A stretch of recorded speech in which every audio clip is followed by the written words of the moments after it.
In this session, we'll explore Capture One's Keystone Correction tool as an effective addition into your workflow, especially if your photography includes cityscape or architectural images. Now, I've always found the Keystone tool to be one of the most powerful and useful tools within Capture One, but I'm aware of people that find it a little mysterious, a little daunting. Some people have tried it and they found that it didn't yield the results they were expecting. So the intention of this session is simply to demystify that tool and to show you some great uses for it. So let's talk about what the tool is there to fix, and that is perspective distortion. So perspective distortion isn't new to us. We see it every day as we're walking around the street. If you look at a road that disappears off into the distance from us, you notice that the road appears to get narrower the further it gets away. We know that the road isn't actually getting any narrower. As we keep walking along that street, you're going to notice the road's the same width the whole way along. But it's perspective playing a trick on us that makes it appear to vanish off into the distance, hence the word vanishing point. And the same applies to a camera. So when we're using, in this case particularly, an ultra-wide lens, so it's a 28mm on a medium format camera, we get this perspective distortion that gives the impression that these buildings are leaning, and they're all leaning towards one central vanishing point down here at the bottom. The reason that vanishing point is down there at the bottom is because we're looking down on the buildings. So the parts of the building that are nearer to us appear larger, and as it disappears off in the distance and further away, it appears to get smaller. The same can be said for looking up at a building.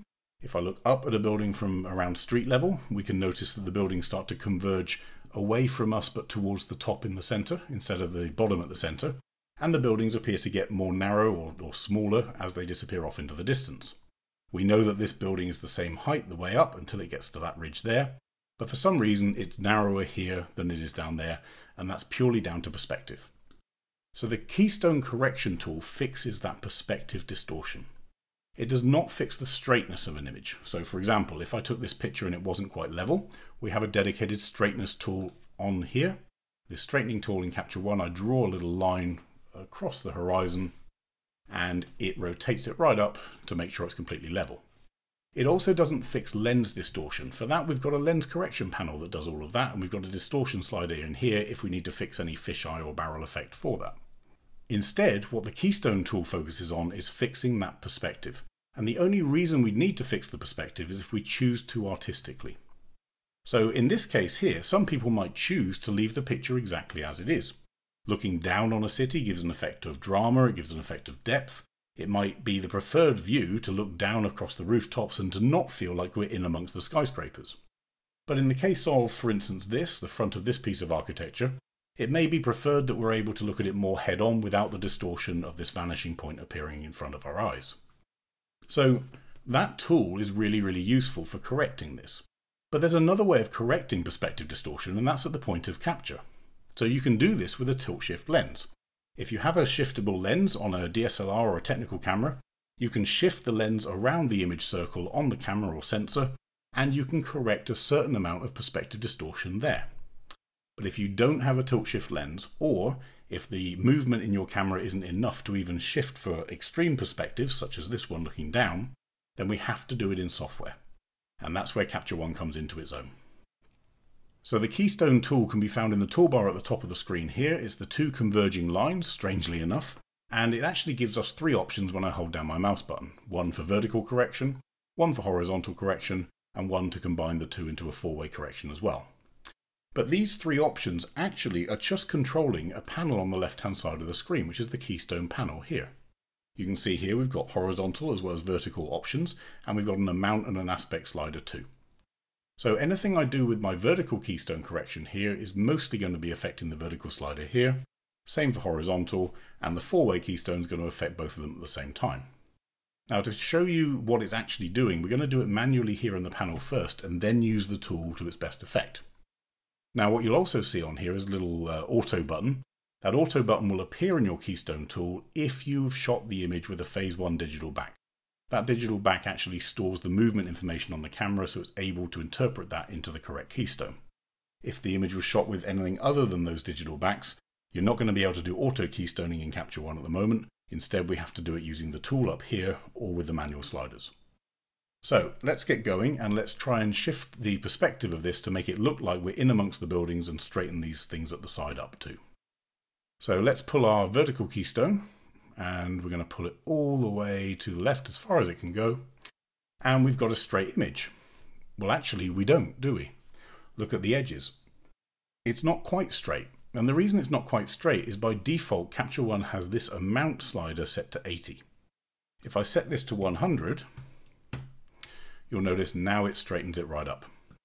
So the first thing to bear in mind is if you find that the keystone correction you've done hasn't actually done the desired amount of correction, make sure that your amount slider is set to 100.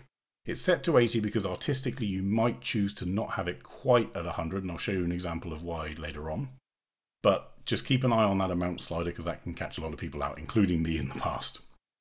Now, what I have done here as a result of that straightening, however, is lost a lot of my image. If I go to my crop tool up here, look at what Capture One has had to do in order to produce that effect. It's had to pull the right hand and the left hand side of the bottom way out to stretch it into a triangle, and it's squashed the top part as well. Now this has caused me a problem with my crop because I can't go any further up here with this aspect ratio. So instead of doing a standard crop, what we can do is click on this little button here that says Crop Outside Image. So Capture One will allow me, with that button clicked, to move my crop to a place which is outside of the image data.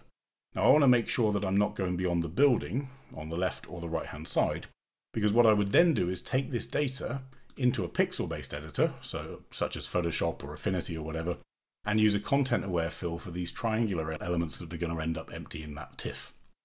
So from a building perspective, we've now got straight buildings. We've now got completely vertical lines, and we feel like we're now in amongst the skyscrapers rather than looking down on them. There's one final slider in the Keystone tool on here on the left hand side, which is aspect. So quite often when you're doing a keystone, you can actually end up with a slight squashing or flattening effect of that city.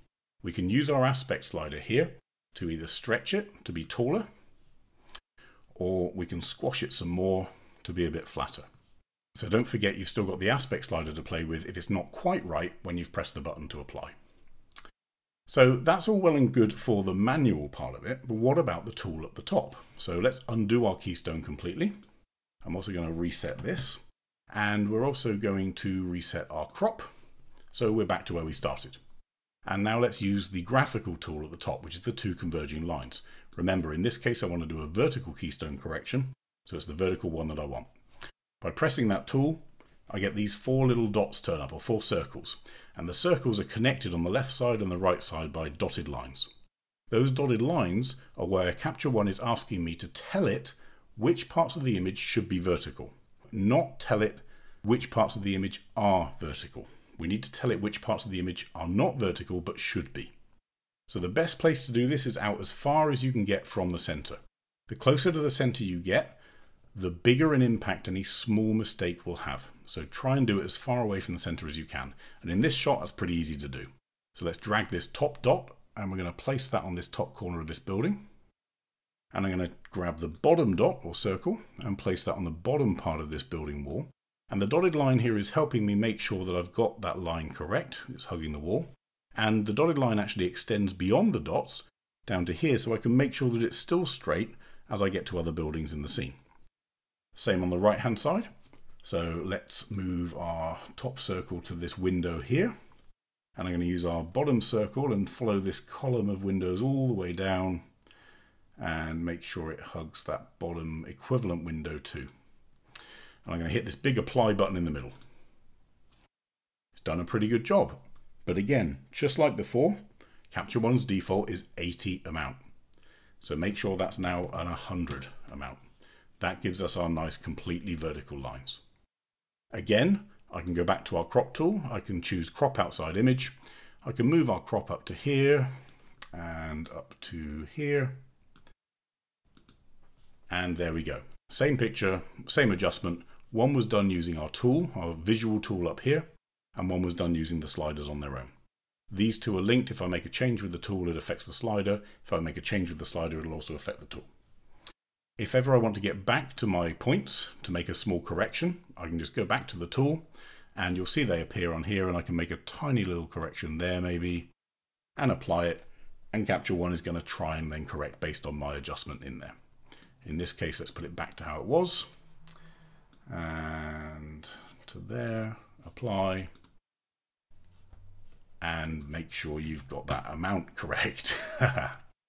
So that's working for looking top down. What happens if we look at bottom up? So let's go to this shot here.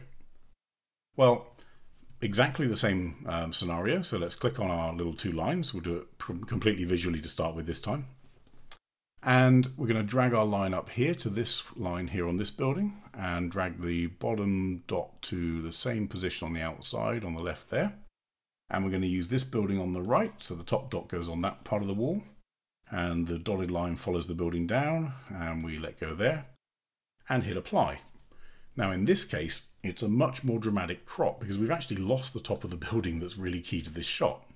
So we could, for example, move that crop up. Great.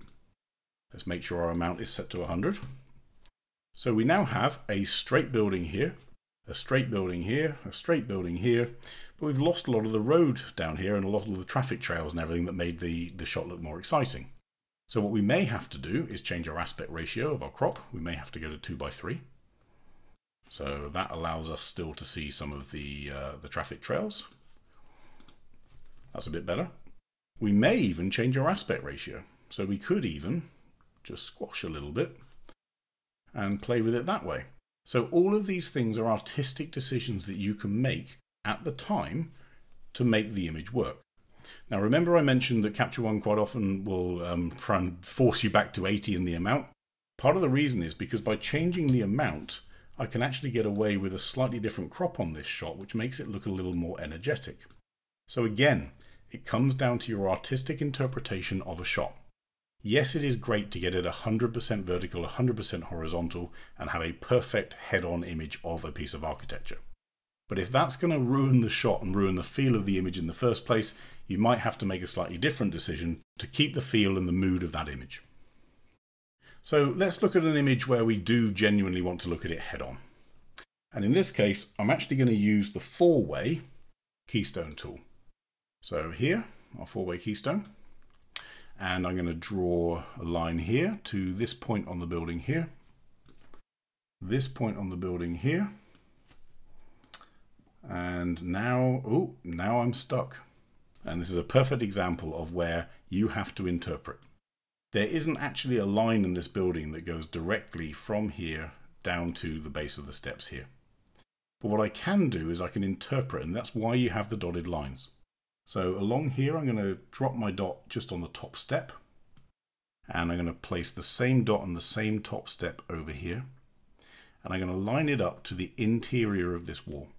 I'm going to use the interior of that wall there as a line, and you see this line here, the interior of the wall, not to where this edge goes, so the interior of that wall there, and we make sure that our horizontal line on the top follows that roof line too, and we hit the apply button. And now we have a straight building. That's pretty easy, right? So all of the time about the four-way keystone being confusing, as long as you put the dots in the right place and you make sure that these dotted lines are actually following the horizontal and vertical lines in the shot, you're not going to have a problem. So let's look at another example, this one here. So here this is a church in New Zealand. And this is a typical example of where we've used an ultra-wide lens to look up at a building. The building appears to go a little bit distorted. It appears to converge as it goes up for the same reasons that the previous shots did too. And again, I don't need the four-way keystone tool in this. I'm just going to use the vertical one. So keystone vertical. And I'm going to use these invisible or imaginary dotted lines to line that church up here. And here's a problem. I don't have a church on the left-hand side to be able to line up. Instead, I've either got to line it up against here in the middle. Well, that could go very wrong because as we talked about, the closer you get to the middle, the more any small mistake is going to have a bigger effect. Instead, what I tend to find works is I know that if my camera was level, and I can sort of see that because the waterline is pretty level in the shot, if I'm looking up with my lens, the chances are that the distortion on the right-hand side is probably going to be the same as the distortion on the left-hand side. So let's just pull that left-hand side in by roughly the same amount as I can see on the right. So to about there. Hit apply, and that's done a pretty good job. It's actually gone a little bit too far on the church, if anything. So we're just going to correct for that and just pull that in there. and we now have a straight church. The way that we can check this is either with the grid, so you can use the grid quite a lot with architectural shots, but also with our guides, and the guides have an advantage that we can move the guide to check our alignment. Now I just want to check here on this wall here, it's showing us pretty straight. It's not quite right though to my eye. So again, click on the vertical Keystone tool and I can make a couple of changes. So I'm just going to make that span out a little bit more, and even more again actually, just a touch more. That looks pretty good. And now we have our perfectly straight church, turn my guides off, with a level horizon, and it doesn't look like I'm looking up at the church anymore. That's what perspective distortion correction has done. So let's look at another extreme one. This is a cityscape looking down on it in Shanghai. And again, we've got some distortion in here. We've got perspective going on. So let's do our vertical perspective correction, which is the Keystone tool. And let's move this dot to this building here and follow that line down the middle of the building. And we're going to rely on the fact that we're going to follow that same line down here and make sure that's straight too. And over here, we're going to pick on this building here. And we're going to follow the line straight down the middle of that building. And again, we've got some more buildings down here that we can follow along with to make sure they're straight as well. Let's hit the apply button. Remember, it's been set to 80 as the amount, so we make that change to 100. And we've got a corrected image of the city of Shanghai. Again, if we've got some cropping issues, well, what we could do is make sure we can crop outside the image on this left-hand side panel. And we can then make that crop change. Let's just make my aspect ratio back to 3:4. We can make that crop change in a way that allows us just to fill in the sky with a pixel editor up here and not worry about any of this detail. And there we have it. We've now got a straightened version of the same shot with the perspective corrected. Now, if I go to my before and after tool, there are some changes that were made to the color temperature of this shot, but what hasn't changed in the before and after is the keystone. And that's because Capture One actually accommodates the keystone and the crop and the orientation if you've done any straightening in the before and after shots. In order to see a true before and after, what you'd actually have to do is clone the variant and either reset or undo your keystone and your crop changes. And let's just go back to my crop because I think we're a little bit tight in there. And to there. So there we have our original and we have our corrected version. So we can see we lose quite a bit of the shot, but everything is now straight and level and vertical rather than being off to one side and leaning. Let's go on to another example here. And this is an example where you can hit the limits of the Keystone tool. So in this case here, let's try a four-way correction. Let's try and bring these letters all to be flat and head on with the camera. Let's go to our four-way Keystone tool up here. And I'm going to place these dots, one on the top of that B, one on the bottom of that B, one on the edge of the bottom of the E, and the other one on the edge of the bottom of the E, because we're assuming that all these letters are the same height. And we can see actually in this Keystone correction, we've got a little bit of a lean here on these two vertical ones. We've also got a massive lean in the horizontal ones as this sign is going away from us, again to a vanishing point. So we've got a vanishing point up here and a vanishing point along here. And we're asking Capture One to fix that. So I'm going to hit the apply button. And it's done, again, a pretty good job. I'm going to go to my crop tool, change the crop to be 2:3 to get more in. And we can expand that crop now to include more of the image. So we've got a little bit of work to do here on the vertical. Let's go back to our tool here. And what we can do is just overemphasize this a little bit there and apply that. That's going to get it a bit straighter. Let's go a little bit more. There. This side is looking pretty good and pretty straight, so I'm happy with that. Now we have, as straight as Capture One can get it, this tool. And the reason I know that is because this horizontal has pretty much hit the limit. So what Capture One has is a limit that says, I can't get this B to be the same size as this E. It's just going to look wrong. We're going to lose too much of the image. So there are limits to what Capture One can do with the Keystone tool. If you could get this right with a tilt shift lens, that would help. But Capture One can do a pretty good job of making sure that this is all nice and straight and as flat onto the camera as can be. So we've got vertical keystone correction in perspective on a city. We've got horizontal keystone correction, and this should be pretty easy. Let's just go to our horizontal tool on its own. Again, let's use the horizontal lines. So we go along the riverfront because we're assuming that the river is going to be pretty much level. And we've got to do a little bit of interpretation on this one, but let's pull that line across there. And I'm just using the dotted line again to make sure that it's hitting the same points on all these buildings. There, hit apply. And now we have the correct perspective as if we were looking at this series of buildings head on. Now in this case it has flattened some of the buildings, so we may have to use our aspect here just to make them pop up again a little bit taller. And that actually allows us hopefully to pull back in this feature here on the city.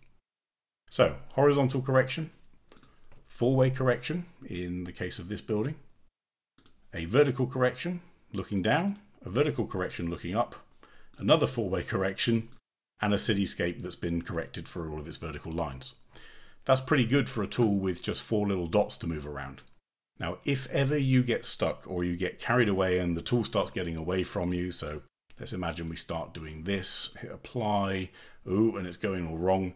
Remember, you've always got the undo button in Capture One, and you've always got the reset button on the tool here, so I can go to my keystone, click the reset button, and I can start all over again from scratch. So don't worry too much about playing with the Keystone tool. You can always undo it. But if you are going to use the Keystone tool, please make sure that you check this amount function here on the left-hand side of the Keystone toolpad itself, and make sure you're using the right keystone correction. If you're trying to correct for things that aren't vertical, use the vertical keystone tool.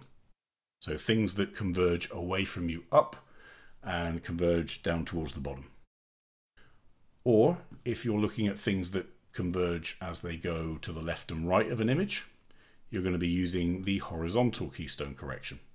And that allows you to pull the left or right distant parts of the image back towards the same plane. If you're having to use a correction that means that you're bringing all 4 points, so the horizontal and the vertical parts of the image together, then you use the four-way keystone correction tool. It's not scary. You just place the points on the parts that you want to be level. So the pieces that you want to be vertical, left and right, and the plane that you want to be horizontal, top and bottom. Hit the apply button, and Capture One will sort it right out.